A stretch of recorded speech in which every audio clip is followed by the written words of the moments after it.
মাত্র 5,30,000 জনসংখ্যার একটি দেশ, যেই দেশটির আয়তন বাংলাদেশের একটি মাঝারি জেলার আয়তনের সমান, যেই দেশে বেড়ে ওঠা একজন গোলকিপার যার নাম বোজিনিয়া, যেই নামটা এখনও আর্জেন্টিনার ভক্তদের হৃদয়ে গেঁথে আছে। মনে আছে এই বিশ্বকাপের চ্যাম্পিয়ন হওয়া লামিন ইয়ামালের নিশ্চয়ই এখন পর্যন্ত ওই নামটাই, কেননা স্পেনের ব্যর্থতা তো ওই কেপ ভার্দের ম্যাচটাই। উনাই সিমন এই বিশ্বকাপের সেরা গোলকিপার, তিনি নিজেও ওই ম্যাচে চেয়ে চেয়ে দেখছিলেন বোজিনিয়ার পারফরমেন্স।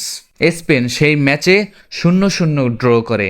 এই দলটা এই বিশ্বকাপের দুইটা দলকে একেবারে চমকে দিয়েছে এবং সেই দুইটা দলই ফাইনাল খেলেছে কাকতালীয়ভাবে। বোজিনিয়াকে তার যোগ্য সম্মানটুকুই চিলির ক্লাব কোলো কোলো ঠিকই দিতে পেরেছে, কেননা পর্তুগাল থেকে যখন বিশ্বকাপের পর এই গোলকিপার চিলির কোলো কোলো ক্লাবে যুক্ত হয়েছেন, চিলির ক্লাব পর্যায়ের যেই নিয়ম সেই অনুযায়ী কোনো প্লেয়ার তার ডাকনামটাকে তার জার্সিতে লিখতে পারবে না। সেই একটা নিয়ম, সেই নিয়মটাই যেন এই বোজিনিয়ার জন্যই বদলে ফেলা হয়েছে। প্লেয়াররা এখন তাদের ডাকনামটা নিজেদের জার্সির পেছনে লিখতে পারবেন। বিশ্বকাপে নাম করানো সেই বোজিনিয়া এই নামটা নিয়েই তার জার্সিটা গায়ে জড়াবেন কোলো কোলো ক্লাবের হয়ে।